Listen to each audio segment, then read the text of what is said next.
He opened the door, saw my son's face, and shut it without a word. 15 years ago, my father threw me out over a secret he refused to understand. Now he was standing on my porch, older, frail, and finally ready to face what he'd abandoned. This isn't just a story about rejection. It's about love that outlives grief, a child born from heartbreak, and what happens when the past dares to knock on the life you built without it. If you've ever been silenced, shut out, or told your pain was shameful, stay with me. What I'm about to tell you just might change the way you see your own worth. He opened the door, saw his grandson's face, and closed it again. I was 28 the first time I let myself drive past the house again. Not stop, just drive. Slowly, windows up, hands clenching the steering wheel until my knuckles turned white. I told myself it didn't matter, that the porch swing would be gone, that the azaleas my mom used to trim with surgical precision had probably withered or been replaced by someone else's idea of tasteful landscaping. But it was all still there. Pristine, almost sacred in its sameness. White clapboard siding, green shutters. That same ceramic cross above the doorway. I parked across the street for 3 full minutes and watched. That was 6 years ago. I never went back again. Because once I did stop, once I knocked, I was 20 and holding my newborn son in my arms, Danny's son. Liam was bundled in a blue blanket blinking at the sunlight, like he couldn't decide if the world was safe yet. And I was foolish enough to think time softened things. I believed maybe the shame had faded, maybe the silence meant reflection. I knocked. The door opened. My father, Thomas Carter, looked right at us. His eyes paused on Liam for a long, breathless second, and then he closed the door. That moment still plays in my head like a scene on loop. The creak of the hinges, the click of the lock, the thick, suffocating silence that followed. That wasn't the day I lost my father. I'd already lost him years before. That was the day I stopped hoping to get him back. I grew up in Briar Glen, New York, a postcard-perfect town where everyone knew your maiden name and what pew your family sat in on Sunday. Thomas Carter was a revered figure at Calvary Grace Church. Elder Deacon Board member. He led prayer with his head bowed just low enough to seem humble, but his voice always carried booming, clear, authoritative. At home, he was no different. Our house was quiet. Not peaceful quiet, in the way that demanded silence. My mother Maggie floated around like a ghost in linen and pearls, refilling coffee cups, adjusting curtains, polishing silverware that hadn't seen guests in years. She never spoke back, only nodded.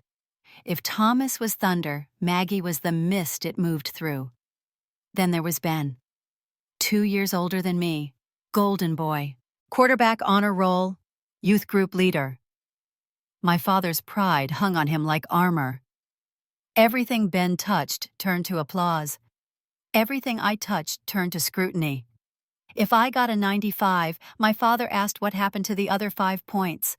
If I wore red lipstick, Maggie pressed a hand to her heart like I'd brought shame on the family name. There wasn't anger in our house, not visibly, just pressure, heavy, invisible pressure, to be good, to be obedient, to be small. And I tried. God knows I tried. I led the children's choir. I volunteered at the food pantry. I went to every service, every Sunday. I learned early how to smile with my mouth, but not my eyes. That's how women lasted in our house. You smiled, you stayed quiet, and you prayed your husband never turned his disappointment into raised voices. Still, I was the odd one out. Too curious. Too sensitive.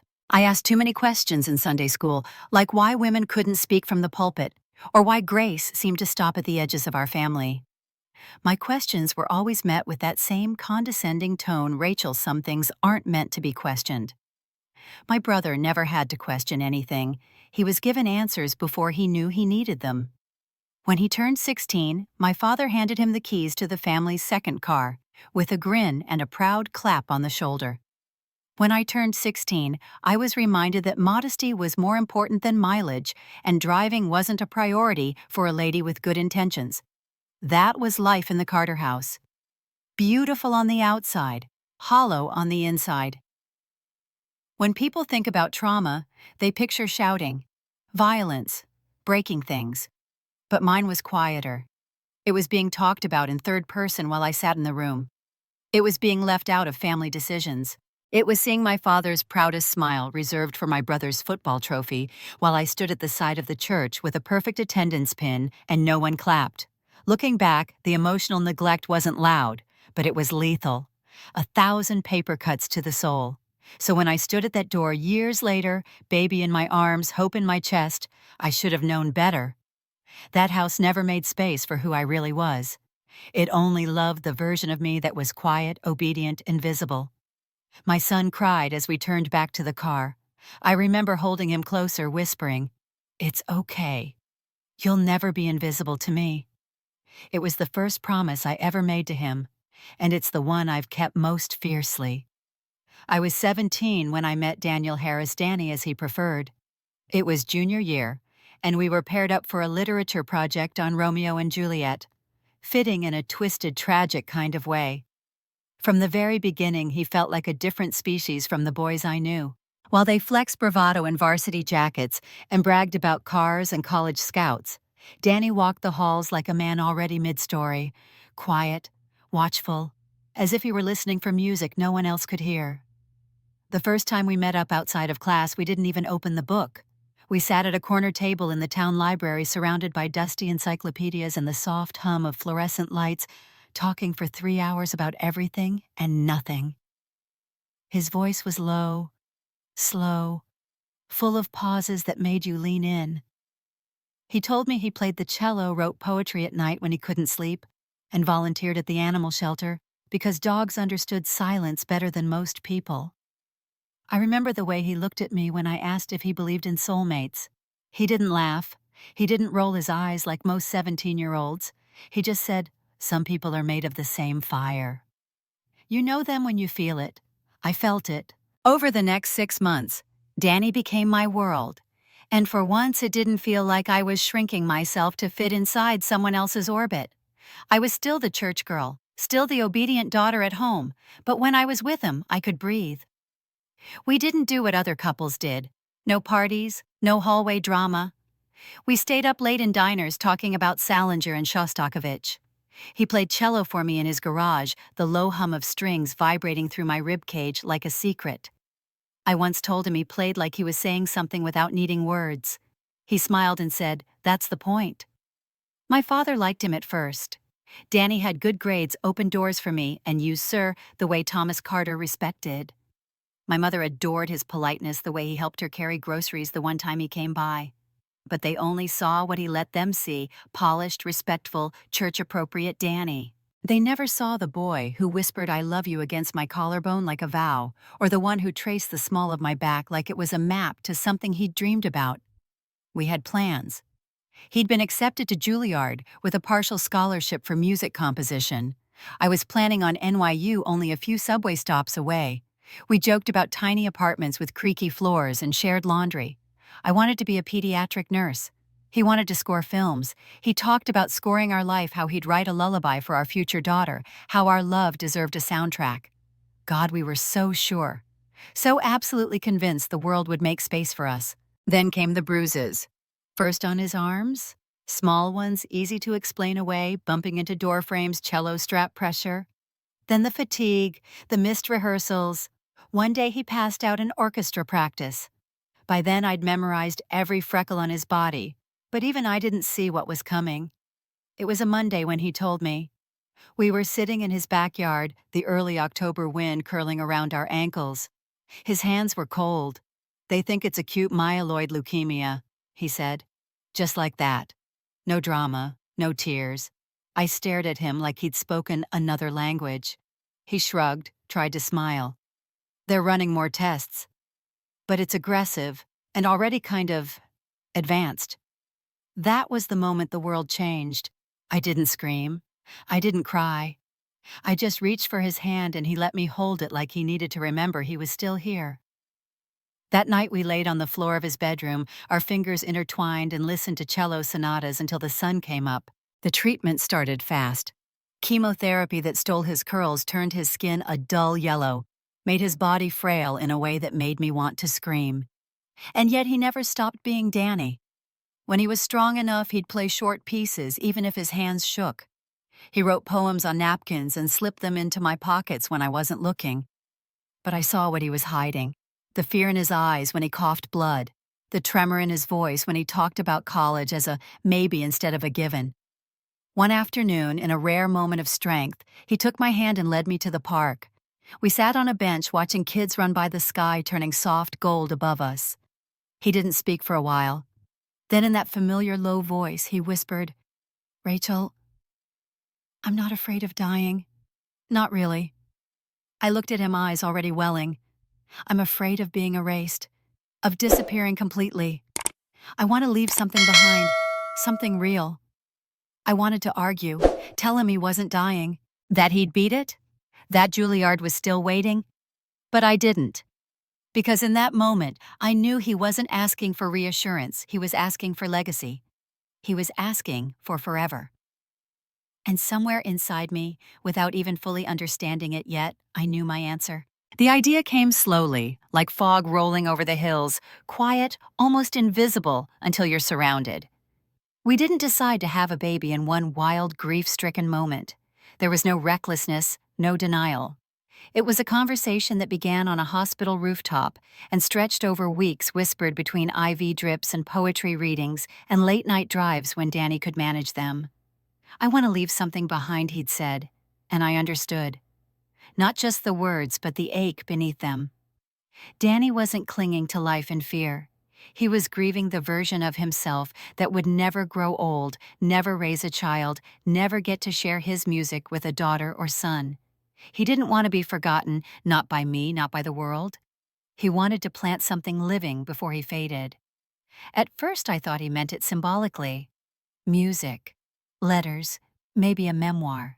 But one evening when the chemo had given him a break and the sparkle returned to his tired eyes, he said it plainly, "What if we had a child?" I didn't answer right away. How could I? I was 17. He was 18. Our friends were picking out prom dresses and talking about senior trips. But this wasn't teenage love anymore. It was something harder, more permanent, shaped by hospital rooms and mortality. We talked for hours. We weighed everything: my age, our families, his prognosis. We weren't foolish. We knew the future would be brutal. But we also knew what we felt, what we shared. And when I finally whispered, yes, it wasn't out of desperation. It was the purest, clearest decision I had ever made. I found out I was pregnant 2 months later. It was a Saturday morning, pale light creeping through my curtains. The test was one of 3 I'd hidden inside an old makeup bag. I stared at the little plus sign, unmoving, barely breathing. A child. Danny's child. I sat on the bathroom floor and cried. Not because I was scared, though I was, but because somewhere in the deepest part of me, I knew this child had come from something sacred, something I wouldn't have again. I told Danny that afternoon. He didn't say a word at first, just reached for my hands. Then gently he kissed my knuckles and pressed his forehead to mine. "You're going to be an incredible mother," he whispered. "And this baby will know who I was." We planned to tell my parents together once Danny finished his next round of chemo and regained some strength. I rehearsed the conversation in my head. I'd explain the why, the love, the legacy. I'd help them see that this wasn't some shameful mistake, but a decision born from truth and faith and sorrow. But the moment never came. Because one morning, 3 weeks before we were ready, Danny collapsed in the kitchen while pouring orange juice. His knees buckled. His head hit the floor with a sickening crack. I rode in the ambulance, gripping his hand, whispering over and over, "You're okay, you're okay, you're okay." He didn't wake up that night. And by the time I returned home to shower and change, still shaken, my world unraveled again. I hadn't realized the test box was still in my bathroom. I thought I'd hidden it well back of the drawer, wrapped in tissue, under a pile of old scrunchies. But Maggie Carter cleaned like she prayed with unwavering precision. When I walked into the house that night, the air was different, still thick with waiting. My father sat at the kitchen table, arms crossed. My mother stood beside him, pale and hollow. And there, placed like evidence at a courtroom trial, was the test. Positive. Undeniable. Sit. My father said, his voice tight and clipped. I obeyed. Is this yours? Yes. Silence. My mother lowered herself into the chair like a woman defeated. My father didn't move. Who is the father, Danny? He blinked once, no reaction, just pressure in the room rising like steam. And you plan to keep it? He's dying, I whispered. This baby is a part of him. It's not a mistake. That's when the dam broke. My father slammed his palm against the table. You brought this shame into our home, our church, our family, after everything we taught you. It wasn't shameful, I said, quietly trembling. It was love. You'll terminate it, or you'll leave. My mother looked away. And I realized then my carefully crafted explanation, the story of love and loss and legacy, meant nothing to them. They didn't want to understand. So I stood up, fists clenched, heart racing. Then I'll leave. And I did. The kitchen had always been the warmest room in our house, sunlight pouring in through lace-trimmed windows, the scent of cinnamon from my mother's weekly baking, and the clinking of silverware against china. But that night it felt like a courtroom. The kind where guilt is presumed and mercy is not on the docket. My father's arms were still crossed over his chest, his lips a firm, furious line. My mother hadn't moved from her seat, and I, standing before them with the weight of life growing inside me, felt stripped bare. Ben entered halfway through, the silence backpack slung over one shoulder, car keys in hand. His eyes flicked between the test on the table and the rigid expressions around it. "What's going on?" he asked casually. "Your sister is pregnant," my father said, without ceremony, without hesitation. Ben froze. His expression shifted, surprise, then disbelief, then something colder. He dropped his bag with a thud and turned toward me. "Are you serious, Rachel?" "I am," I answered, my voice shaking. "Unbelievable," he muttered, pacing now. "You realize what this will do to Mom and Dad, to the church, to the business? You've thrown a bomb into the middle of our lives." "This isn't about reputations," I snapped. "This is about a child. About Danny." Danny Ben's laugh was short and bitter. "You mean the dying boyfriend you've been sneaking around with for months?" I flinched. He said it like Danny was a problem, a stain. "He's not sneaking. He's been fighting for his life." "That's not the point," Ben shouted. "You're 19, pregnant, out of wedlock. Dad's an elder. Do you even understand what you've done?" I turned to my father, trying one last time. "I didn't do this recklessly. We talked about it. It was his choice too. He wanted. I don't care what he wanted." My father cut in, rising slowly. "You will either fix this situation or you will leave this house." "Fix it," I whispered. "You mean terminate?" "Yes," he said, voice like stone. "We will not have this shame infecting our home. It should have broken me." But in that moment, something in me hardened instead, something ancient and necessary. "No," I said, quietly, finally. "I'm not getting rid of this baby. He's Danny's. And he's dying. This child is what's left of him." My father's jaw clenched. My mother let out a noise small like air leaking from a balloon, but still didn't speak. For a moment I thought maybe they would soften. Maybe hearing the truth would peel back the layers of judgment, expose their humanity. But then Ben spoke again. "God, Rachel, how selfish can you be?" That was it. Not just the condemnation, but the word itself, selfish. As if love could be selfish, as if choosing life, choosing my child was some grand betrayal. I looked at my mother, praying she would intervene. But she only dabbed at the corner of her eye with a tissue, refusing to meet my gaze. It was her silence that finally cut deepest. I don't know why, but right then, a memory surfaced uninvited, unwelcome. I was 10. We were sitting at that very same table. Ben had just been named Student of the Month for the 3rd time in a row. My father beamed, clapped him on the back. "That's my boy," he said, voice proud and full. My mother baked a cake. That night, I quietly slipped my own spelling test onto the table. 100%. A red star sticker. No one noticed. I left it there overnight. In the morning it was gone. Thrown away, I assumed. That's how I'd learned my place not as the center. Not as the shining example, but as the afterthought. Now here we were years later. Different argument, same imbalance. I wasn't being heard, I wasn't being seen. But this time, I didn't let it define me. "I'm keeping the baby," I said, straightening. My father's face turned scarlet. "Then get out of this house." My mother finally looked up, eyes rimmed in red. "Please, Rachel, think about your future." "I am," I replied. "He's my future." Thomas Carter stepped forward, towering over me. "If you walk out that door, you are no longer my daughter." I held his gaze for a moment, searching, aching, then letting go. "No," I said. "You stopped being my father the moment you decided I wasn't worth listening to." Then I turned, walked into the hallway, and climbed the stairs with a calmness I didn't recognize. I packed quickly essentials in a duffel, the photo of Danny and me in my wallet. My hands shook, but my spine didn't. As I descended with my bag over my shoulder, no one followed. No one called out. I stepped outside. The air was sharp with the first bite of November. I zipped my coat and looked back once at the house that had raised me but never loved me fully.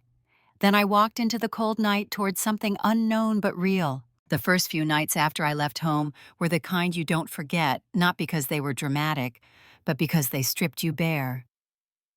I slept in the back seat of my Honda Civic with the passenger seat reclined and a coat tucked over my legs. I parked behind the hospital where Danny was admitted, close enough to use the public restroom and vending machines in the lobby, far enough that security wouldn't notice me.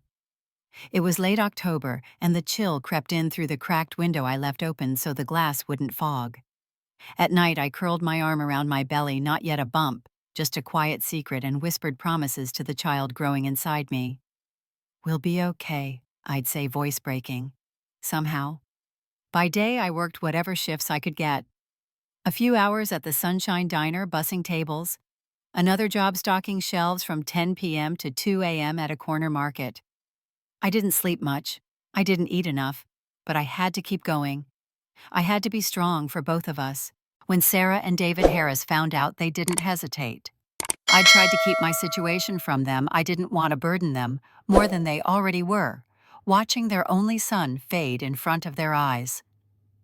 But one morning, when I showed up at the hospital, after working both jobs, my eyes ringed with exhaustion and my hair barely brushed. Sarah pulled me aside. "You're not sleeping," she said. It wasn't a question. "I'm fine," I lied. David appeared beside her. "Rachel, where are you staying?" I hesitated. "The car," Sarah asked gently. "You're sleeping in your car?" Tears welled in my eyes before I could answer. That night, I moved into the Harris's guest room. It was small, the wallpaper peeling a little at the corners, but it was warm and quiet. There was a twin bed, a dresser with a chipped mirror, and a quilt folded neatly at the foot, hand-stitched by Sarah's grandmother. I cried myself to sleep for the first time in weeks. Not from fear, but from relief. Danny's condition worsened faster than anyone expected. The aggressive chemo rounds were taking their toll, and his immune system was paper thin. Some days he didn't recognize me right away. Other days he was so lucid, it felt like nothing had changed. We made the most of those. One evening, after a particularly brutal week, I found him sitting up in bed, his eyes brighter than usual. His fingers trembled as he reached for mine. "I have something for you," he said, his voice barely above a whisper. He reached beneath his pillow and pulled out a small velvet box. My breath caught. Inside was a delicate silver ring, set with a sapphire deep blue, the color of ocean depths and midnight sky. "It was my grandmother's," he said. "She always said it should go to someone who understands the kind of love that lasts." My hand shook as he slid it onto my finger. "I know I won't be around," he continued, "but I want people to know. You weren't just some girl I dated. You were it for me, Rachel. My whole heart."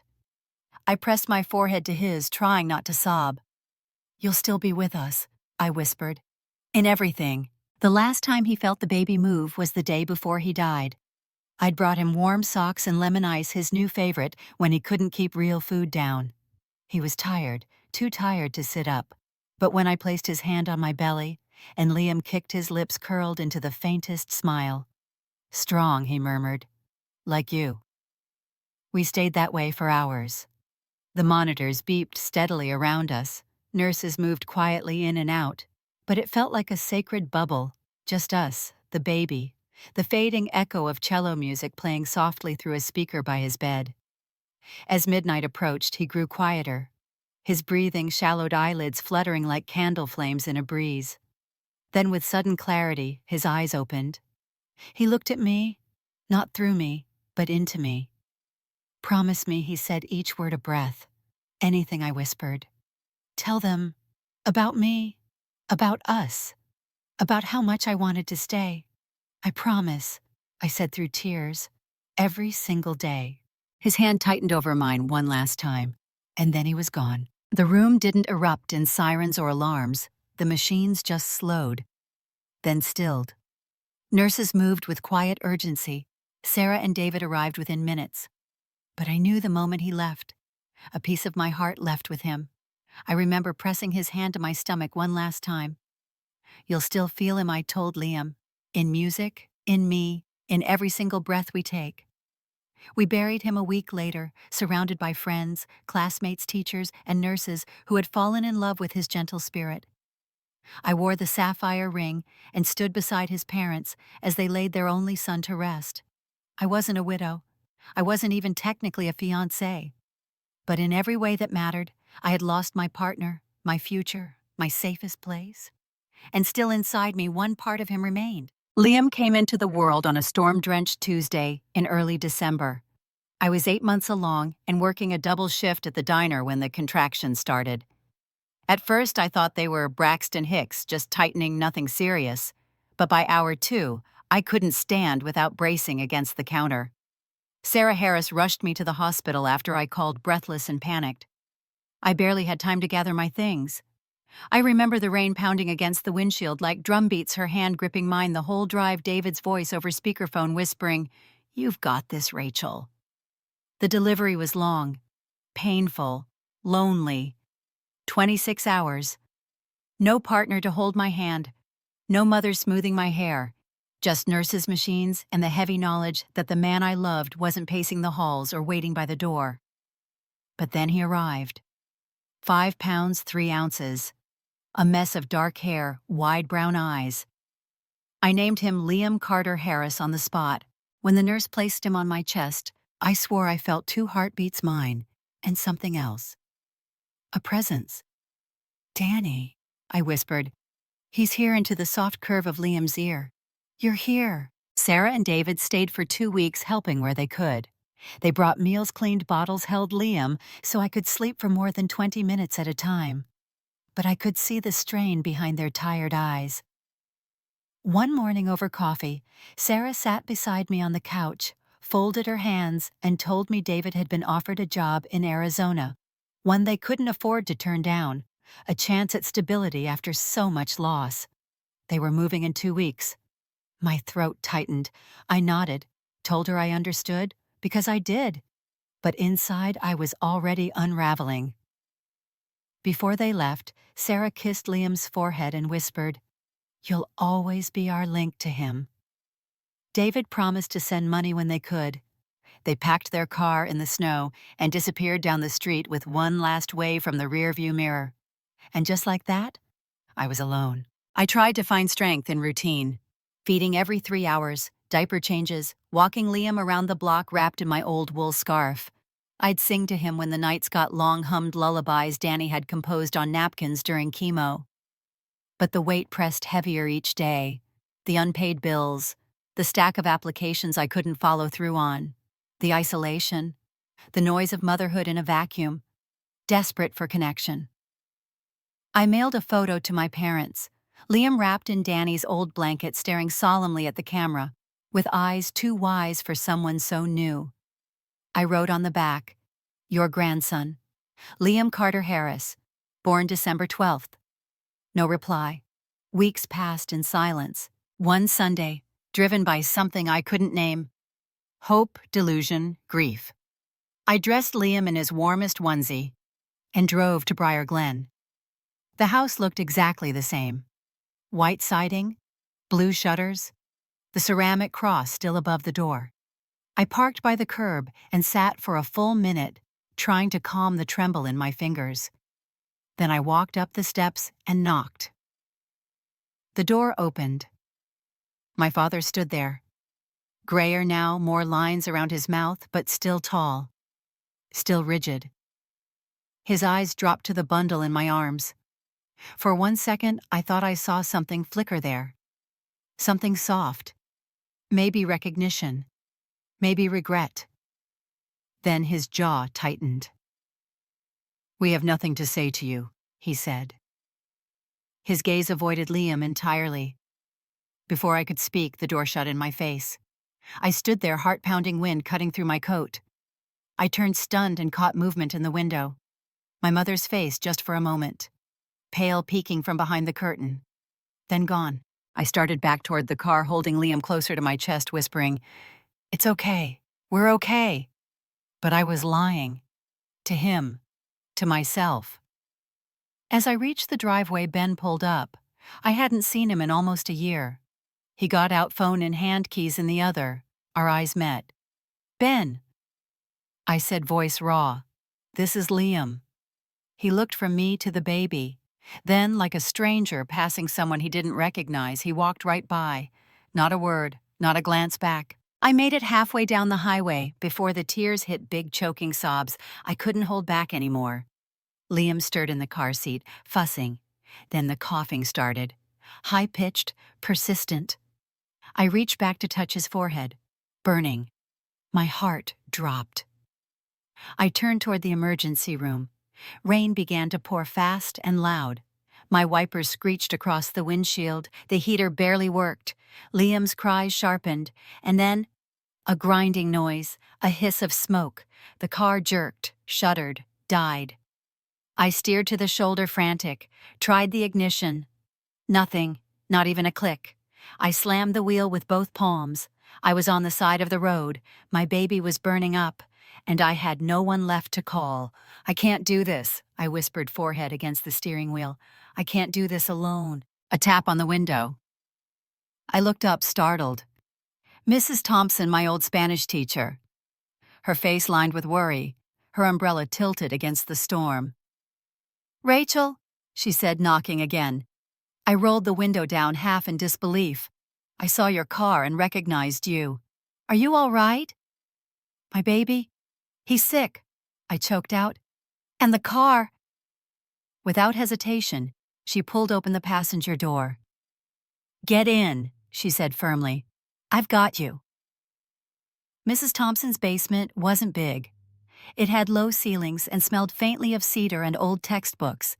But to me, it felt like sanctuary. The day she took me and Liam in, she didn't ask questions that stung or offer pity that left a bruise. She simply handed me a fresh set of sheets, pointed toward a half-size fridge, and said, "You're safe here, for as long as you need." It was furnished with the kind of mix-match charm only teachers can manage: an old twin bed with a quilt stitched in patchwork reds and yellows, a recliner with the stuffing a little loose on one armrest, and a portable crib she'd already borrowed from a neighbor by the time we came back from the ER. Liam's fever broke by morning, and as I lay on the narrow bed watching him sleep beneath the soft hum of the ceiling fan, I let the first breath of true relief fill my lungs in what felt like forever. Not comfort, not peace, but enough stillness to breathe without fear. Mrs. Thompson, Carmen, she insisted I call her now, treated me like more than just a former student. She made space for me without diminishing my dignity. During the day, while I picked up diner shifts again, she watched Liam. She read him Spanish nursery rhymes, played soft jazz on her record player, and gave him his bottle with the practiced ease of a woman who had raised 2 sons and taught thousands of kids how to conjugate verbs and survive adolescence. "You're not broken," she said one evening, as we folded laundry together in the basement. "You're rebuilding. That takes more strength than people realize." I nodded, blinking back tears. I was still getting used to people seeing me not just the mess of my circumstances, but the girl underneath who was still trying to climb out. At the diner, I met Tasha Green, a single mother of a spunky 4-year-old named Ava. Tasha worked the night shift with a sharp tongue and a soft heart. She was the one who caught me crying in the walk-in freezer after a customer had yelled at me for bringing the wrong coffee. "Girl," she said, handing me a tissue, "you look like you're one sneeze away from shattering." That's how our friendship started. She was the one who pushed me to consider going back to school. "You talked about nursing once, right? Why not community college? They have childcare options. You can start small. I can't even afford rent, Tasha." Then we apply for aid. "You're smart, Rachel. You don't belong in grease-stained aprons forever." With her help, I filled out applications for local programs, researched scholarships for single mothers, and scheduled a placement test. For the first time since Danny died, I felt like the future had a shape again, even if it was still blurry around the edges. But rebuilding is never a straight climb. One Thursday afternoon, I found myself in line at the local food pantry. Carmen's pantry was nearly empty. My tips had been short that week, and formula prices had gone up again. Liam, now nearly 5 months old, slept against my chest in his sling. The line moved slowly. My stomach growled. The woman behind me sighed loudly every few minutes. And somewhere between the soup shelf and the rice bins, I cracked. The weight of everything hit me all at once: the missed deadlines, the stack of unpaid bills, the absence of anyone with my bloodline who gave a damn whether I lived or died. I stood there trembling as a volunteer placed a jar of peanut butter in my box. And in my mind, for a terrifying moment, I saw myself handing Liam to Sarah and David. Just for a while, I told myself. Just until I could breathe again. They'd love him. They'd have stability. Arizona was warm, safe.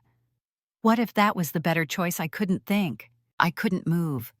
Then Liam stirred, and without even opening his eyes, he reached out from his sling and curled his tiny fingers around mine, tightly, as if he knew, as if he could feel my weakness and wanted to anchor me to the earth.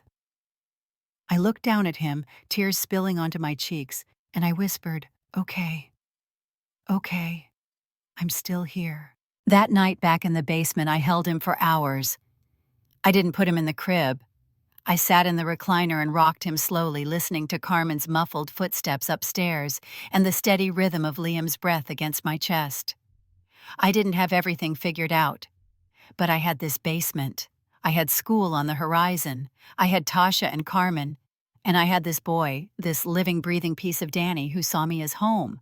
And that was enough to keep going. The first time I held my nursing degree in my hands, Liam was 3 years old and sitting on the carpet beside me, building a tower out of alphabet blocks. He clapped when I showed him the diploma, his chubby hands smacking together as he shouted, "Mommy win!" I laughed through the tears. Not the loud kind, just the quiet, soul-deep kind. Because it didn't feel like a victory parade. It felt like breath after drowning. It had taken me 4 years of juggling school diner shifts and midnight study sessions on Carmen's basement floor. I took classes online and at the community college, slowly checking off every requirement. Carmen watched Liam during my clinical rotations. Tasha shared textbooks and stories about Ava's tantrums to remind me we weren't alone in this balancing act. My professors knew me as the woman who asked too many questions and always stayed late, as if education could rebuild a life. In a way, it did. When I walked across that stage dressed in borrowed shoes and a pressed white coat, I didn't hear applause. I heard Danny's voice in my head, clear as ever. "You're going to be an incredible nurse." Liam bloomed right alongside me. By the time he was 4, he was reading picture books to himself aloud, tracing the words with his finger like a tiny professor. He could memorize lyrics after one listen. Carmen, with her ever-curious teacher's heart, started testing him gently. Numbers spelling puzzles. He devoured them. But it was music that made everything still. One afternoon, he climbed onto the old upright piano in Carmen's living room and plunked out the opening line of "Twinkle, Twinkle, Little Star." No lessons, no help, just instinct. He'd never even seen anyone play before, at least not in a way he would remember. "You sure he didn't get a piece of that boy's soul?" Carmen whispered beside me, hand over her heart. It's like he knows what the keys are feeling. I didn't answer. I just watched him, fingers moving like they'd done this 1,000 lives ago. When Liam turned 5, I bought him a shoebox with rocket ships on the lid and told him it was his memory box, a place to keep the important things. His first drawing, a ribbon he'd won at school, a button from Danny's old sweater that I'd sewn onto one of his cardigans. That night after I tucked him into bed, I sat on the edge of my own mattress, holding a letter I had written hours earlier. It was addressed to Danny. I'd written it with shaking hands, words spilling out like water from a broken faucet. He's 5 today, Danny. 5 years old and already smarter than I ever was. He plays music like it lives in his bones. You'd be so proud. He's your eyes, your stillness. He asks about you all the time. And I tell him you were the bravest boy I've ever loved. I folded it gently, tucked it into an envelope, and slipped it into Liam's memory box. I didn't plan to give it to him anytime soon, maybe not ever. But it felt important that a piece of Danny lived there too. Not just in stories or songs, but in ink and memory. A few weeks later, while cleaning out the junk drawer in the kitchen, I found an old flyer. Folded in quarters, coffee-stained, and nearly unreadable. It had probably come from a campus bulletin board, free counseling for student parents. But something about it made me pause. I stared at it for a long time. Not because I didn't think I needed help, but because for years I'd convinced myself I wasn't allowed to fall apart. I'd built a life from rubble. What would talking change? Still, I called the number. A soft-voiced receptionist booked me with a woman named Dr. Ellen Monroe. I was nervous, skeptical. But on my first visit, Dr. Monroe didn't ask about Liam or Danny. She asked about me, about the girl who had walked out into the cold with nothing but a duffel bag and a baby no one wanted to acknowledge. In our third session, she posed a question I still think about often. What would you say, she asked to 19-year-old Rachel, if she were sitting here now? I looked down at my hands, at the ring I still wore around my neck. I'd tell her she's not broken, I said quietly. She's just in the wrong hands. Dr. Monroe didn't say a word, just nodded. That was the moment something shifted. Therapy didn't fix me overnight, but it gave me permission to feel what I had buried for so long. The grief, the abandonment, the guilt. It taught me to separate my parents' shame from my worth. It gave me tools to process the nightmares, the fear of failing Liam, the weight of doing it all alone. I kept going every 2 weeks. Some sessions I cried the whole hour. Some I sat in silence. But I kept showing up. Not just for Liam, for me. Because surviving had brought me this far. But healing was what would carry me the rest of the way. Liam stood center stage at the National Young Musicians Showcase, his small frame poised behind a grand piano nearly twice his size. The spotlight painted a golden halo around his dark curls. He adjusted his fingers, glanced at me once in the wings, and then began to play. The piece was his own, a composition he titled Echoes of Blue, a quiet tribute to Danny and the ocean of sound he'd never lived to hear. It started with a slow, aching motif in a minor key, then blossomed into a melody that filled the entire concert hall with warmth and ache and love. When he finished, the audience rose to their feet in silence that turned to thunderous applause. I stood there frozen in awe, feeling Danny's presence so strongly, I almost looked beside me. He would have stood straighter than usual. He always slouched a little when proud. After the show, a local reporter approached me. "You're his mother," she asked. "Would you be willing to talk about his story?" I hesitated, but Liam tugged at my sleeve and whispered, "It's okay, Mom. I want people to know." So I did. I spoke about Danny, about cancer, about music passed down like DNA. I told them how Liam played before he could spell, how every note carried a memory.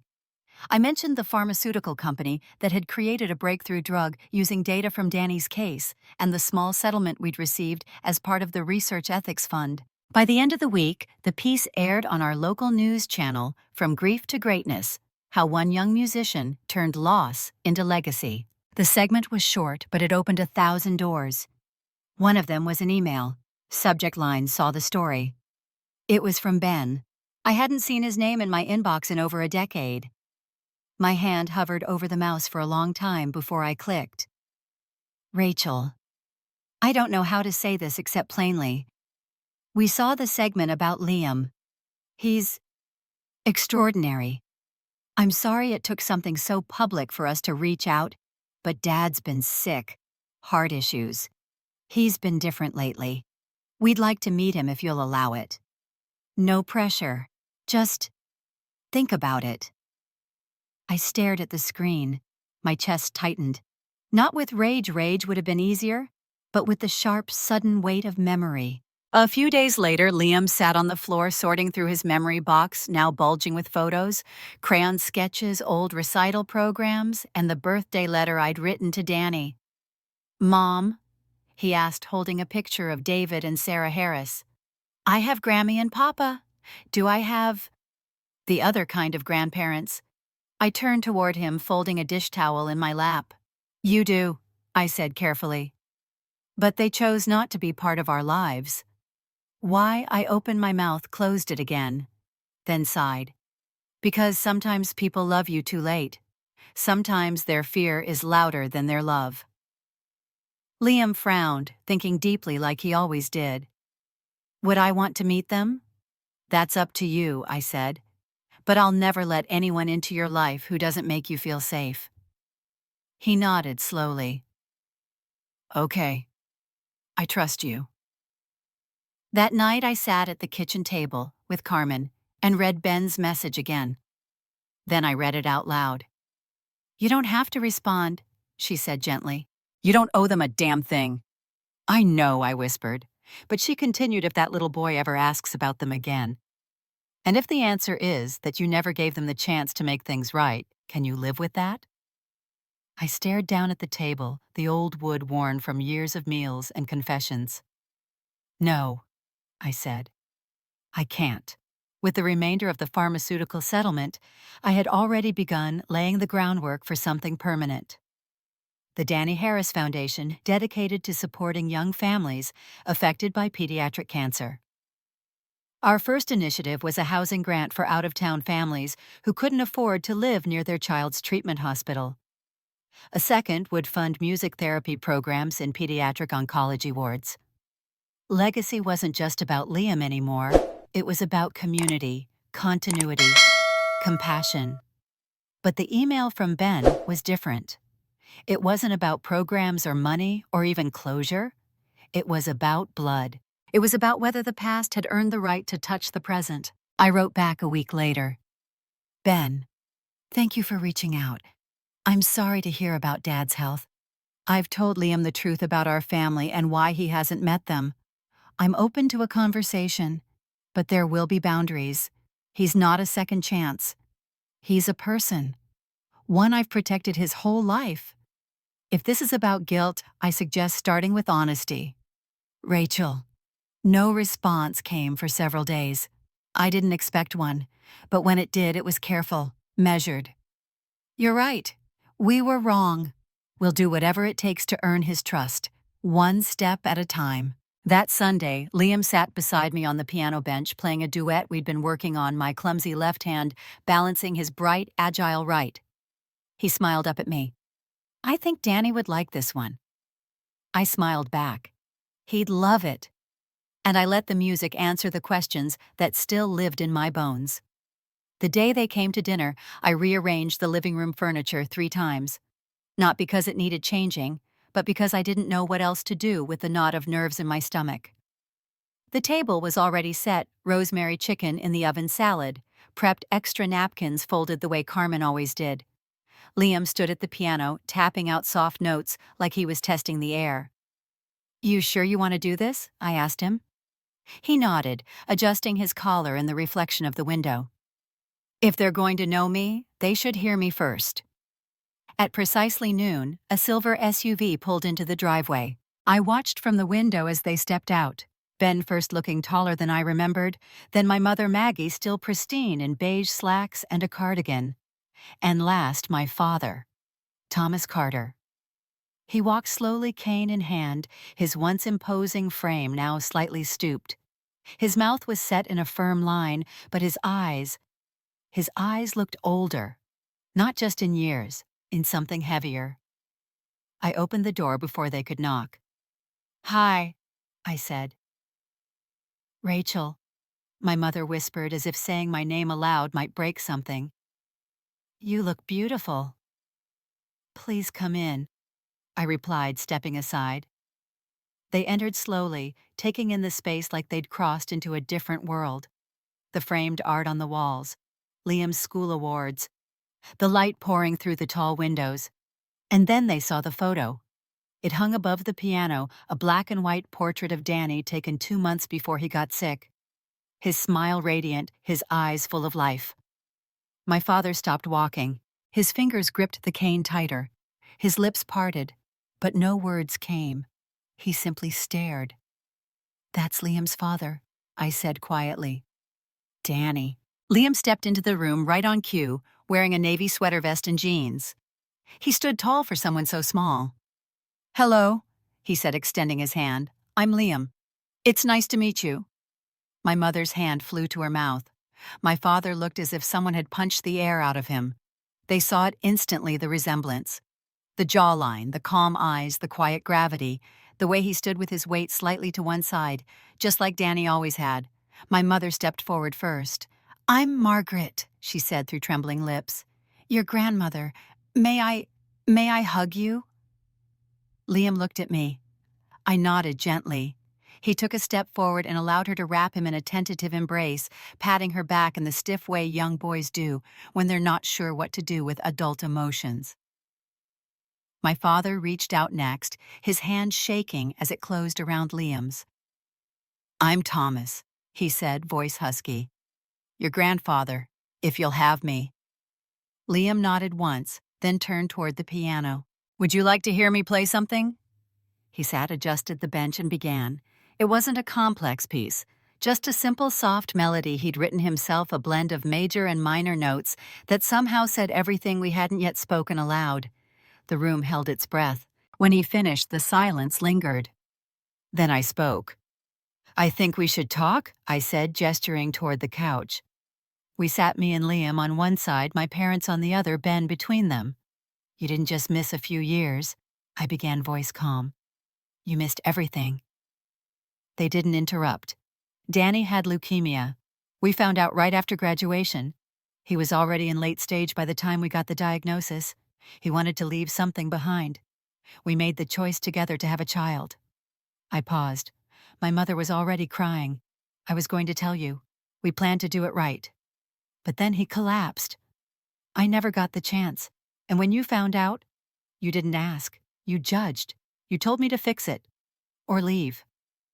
My father leaned forward, eyes glossy. "We didn't know. About the cancer.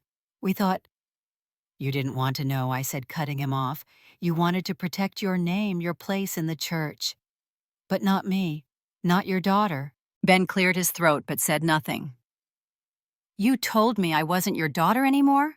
I continued. "That day you meant it." My mother reached into her purse and pulled out a folded tissue. "You have no idea how many times I wanted to call, to write. I didn't know how to fix what we'd broken. Then start by hearing what you missed," I said. Liam disappeared down the hallway and returned with 3 large photo albums and a worn folder. He placed them on the coffee table. "Here's everything," he said simply. "All the things you never saw." He opened to the first page, Liam in the NICU. Tiny, fragile. Then photos of his first steps, his first day of preschool, his first piano recital, hands barely reaching the keys. A drawing he'd made of Mom and Dad and a star when he was 4. They leaned in slowly, my father's fingers tracing the edges of one photo, as if it might dissolve beneath his touch. "I didn't know," he said again, voice breaking. I truly didn't. I looked him in the eye. "That doesn't change what happened, but maybe it changes what comes next." Dinner was quiet at first, polite, stiff. But as the meal wore on, Liam talked. He asked questions. He showed off a book he was reading. And somehow the awkwardness began to fade. Not forgotten, just softened. As the sky darkened and the lights warmed the kitchen, I looked around at the table. It wasn't perfect. It was cautious. But it was a beginning, one I never thought I'd want. And yet here we were.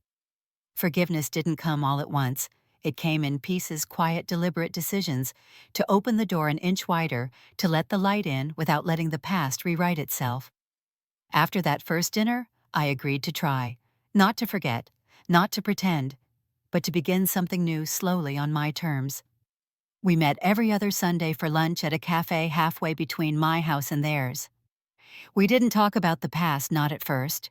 We focused on Liam, his music, his reading, his obsession with learning constellations. My parents asked questions. My father rarely spoke unless spoken to. My mother often teared up without warning. Boundaries became the scaffolding of our rebuilding. I set them clearly and early, no guilt, no rewriting history, no drop-ins. Every visit required planning. Every interaction stayed within agreed lines. Most importantly, we started therapy. At first, just me, then sometimes with Liam, then cautiously with them. Our therapist, Dr. Monroe, called it controlled re-entry, like astronauts adjusting to gravity after too long in space. Too much too fast, and the body breaks. Forgiveness, she said, doesn't mean granting them comfort. It means choosing your own peace over your pain. That became my compass. Thanksgiving that year was the first time both sides of Liam's family sat at the same table. I hosted in my small but cozy home dining room, expanded with an old fold-out table chairs, borrowed from neighbors, a makeshift kids' table for Ava Tasha's daughter and her cousins. Carmen brought her famous sweet potato pie. David and Sarah Harris flew in from Arizona with Liam's favorite stuffed bear they'd kept since he was a baby. My parents arrived in matching beige sweaters, a pumpkin loaf in Margaret's hands, and my father in a wheelchair, his latest stroke having weakened the left side of his body. There was tension at first, polite greetings layered over years of silence. But Liam cut through it like only a child can. "Want to hear my new piece?" he asked, standing beside a cello nearly his height. Everyone nodded. Plates were set down. Conversations hushed. My father leaned slightly forward in his chair. Liam began to play. The notes were soft at first, deep, mournful, contemplative, then brighter, lifting and swelling, as if telling a story only he understood. His fingers moved with the elegance of someone far older, his whole body in rhythm with the vibration of strings. By the time he finished, even my father had tears in his eyes. David whispered, "Danny would be so proud." I nodded, squeezing his hand beneath the table. He'd see himself in every note. Later, while washing dishes in the kitchen, I felt a presence behind me.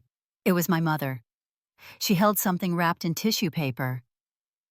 "I've been meaning to give you this," she said, placing it on the counter. I opened it slowly. Inside was a small box filled with clippings, newspaper articles, college announcements, a photo of me receiving my nursing degree, a feature from the hospital's newsletter about the Pediatric Cancer Initiative, even a printout from the foundation's website. "I cut out everything I could find," she whispered. Even when we weren't talking, especially then. My hands trembled. "Why didn't you ever send any of this?" "I was ashamed," she said, "of myself, of what we did. And I didn't know how to fix it, so I just kept collecting proof that you were still out there, still amazing." I didn't cry. Not this time. Instead, I said, "Thank you. That means something." And it did. Not everything, but something. As the evening wound down and coats were gathered, Liam ran out into the hallway with a scarf in one hand and a drawing in the other. He handed it to my father. "This is you and me," he said. "At the concert, you're sitting in the chair and I'm playing the cello." My father studied the crayon lines, his hand unsteady as he ran it across the paper. "Thank you," he whispered. "I've never been given anything so beautiful." Liam grinned. "Next time, I'll write a song for you." "I'd like that," Thomas Carter said. And for the first time in years, I believed him. After everyone left, I stood on the porch, arms folded against the chill, watching Liam chase the last leaves across the lawn with Ava. The sky was soft with the haze of evening. Inside, Carmen poured cocoa. Tasha laughed in the kitchen. Sarah and David packed leftovers. My mother folded a blanket. My father's chair sat empty beside the piano, his hat resting on its cushion. It was imperfect, messy, complex, but it was mine. And more importantly, it was Liam's. I used to think forgiveness was about making someone else feel better. Now I knew better. Forgiveness was about releasing the rope so it stopped burning your hands. It was choosing freedom over fury, boundaries over bitterness, peace over the performance of perfection. It was allowing yourself joy, even if the people who once hurt you were sitting at the table where it lived. That night, as I tucked Liam into bed, he looked up at me and asked, "Do you think Grandpa will come to my next concert?" I brushed the hair off his forehead. If he does, it'll be because he finally knows what matters. Liam nodded, satisfied. "Okay, I'll save him a seat." The velvet curtain rose to a hush. Liam stood at center stage of Lincoln Center, framed by golden light and polished wood. The audience, hundreds of faces from every chapter of his life, sat waiting. He wore a black suit with a deep blue tie, a nod to Danny's eyes, and stood beside a baby grand piano, poised and ready. He adjusted his seat, placed his fingers on the keys, closed his eyes, and then he played. The piece was called Legacy. It opened with a single cello note, a recording of Danny's favorite passage blended into Liam's live performance. It hummed like a heartbeat, fragile and warm, before giving way to a delicate piano melody, soft, hesitant, like a question asking to be answered. Then it built, layer by layer, note by note, into something breathtaking.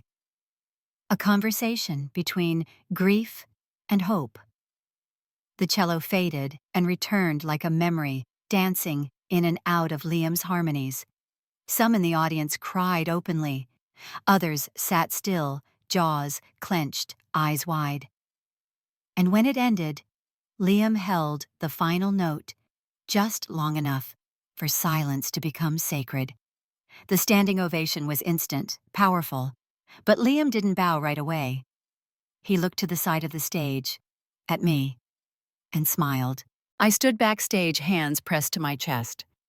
Around my neck hung the sapphire ring Danny had given me. I wore it on a silver chain that rested over my heart, close enough to feel. Danny's parents stood beside me. Sarah and David Harris, their hands clasped, tears shining on their cheeks.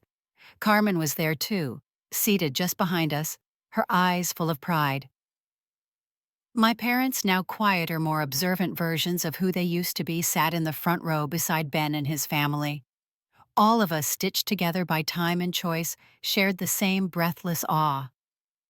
When Liam finally took his bow, the roar of the crowd lifted him.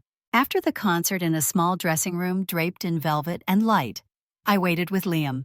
His cheeks were flushed from adrenaline, his curls slightly damp with sweat. "I messed up in the middle?" he whispered, sitting beside me on the love seat. No one noticed. I smiled, brushing hair from his forehead. And even if they had, it would have only made it more perfect. He reached for a bottle of water, then paused when he saw the small wooden box in my lap. "What's that?" I placed it gently between us. "There's something inside. Something I've been waiting to give you for a very long time." His brows furrowed, but he didn't speak. Just opened the lid. Inside were 2 envelopes. The first had yellowed at the edges. On the front, in Danny's unmistakable handwriting, were the words, "For my child, if I never get to meet you." Liam's hand trembled as he lifted the envelope. He looked up at me, searching. "He wrote it during one of his better days," I said. "He asked me to save it until you were old enough to understand." Liam opened the envelope carefully, unfolding the letter like it might dissolve if he breathed too hard. He read silently. I watched his face shift, confusion, recognition, wonder. His eyes filled. When he reached the final line, "You are not my goodbye. You are my always." He pressed the page to his chest. He didn't cry. He just held it. I reached into the box and pulled out the second envelope. "This one's from me." He tilted his head. Now I nodded. "Now feels right." He opened it, inside only a few lines. You weren't born from scandal. You weren't born from shame. You were born from love so big it broke through death. You were born from legacy, from music, from bravery. You are not what they whispered. You are what we dreamed. He blinked slowly, carefully folding the letter back into its envelope. Did you ever think I'd get here? He asked softly. No, I admitted. I couldn't imagine this far ahead. I was just trying to survive most days. But I hoped. I always hoped. He leaned into me, then the way he used to when he was small, head on my shoulder, arms tucked in. I think he heard it, Liam said, his voice muffled against my dress. I know he did, I whispered. That night, back at home, after everyone had left and the house had grown quiet, Liam placed both letters into his memory box. He did it with the reverence of someone adding pieces to a sacred puzzle. Then he turned off the light and crawled into bed, leaving the box open beside him. I stood in the doorway for a while watching him sleep, thinking about everything it took to reach this moment. How the story had begun with a slammed door, a cold night, and a girl too young to raise a child on her own. And how it had brought us here. To a son playing his father's song. To a mother finally at peace with the echoes of the past.